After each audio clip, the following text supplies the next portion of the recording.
দেখ রিফাত, এভাবে আর কত আমরা বেকার বসে থাকবো এরকম?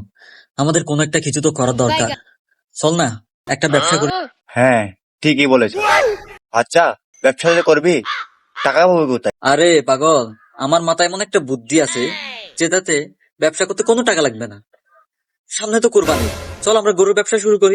আরে পাগল, গরুর ব্যবসা করতে গেলে তো টাকা লাগবে। আরে আমরা টাকা দিয়ে গরু কিনে ব্যবসা করবো নাকি? তাহলে? আরে এখন বিলের মধ্যে তো অনেক গরু পাওয়া যায়, সেখান থেকে একটা চুরি করে বিক্রি করে দিব। আর কোনো টাকাও লাগবে না, টাকা চাইলে ব্যবসা শুরু। আইডিয়াটা কেমন? আরে না, চুরি করা মহাপাপ, আমরা কি হারাম টাকা খাবো না? আচ্ছা, চুরির টাকা না মহাপাপ, কিন্তু আমরা তো সেটা দিয়ে ব্যবসা করব। জানোস না, ব্যবসা তো হালাল।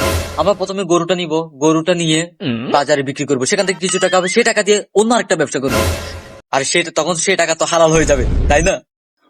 ও মামা, আসলেই তো, আমি তো এরকম চিন্তা করি নাই। চল মামা, এখনই ব্যবসা শুরু করে দিই।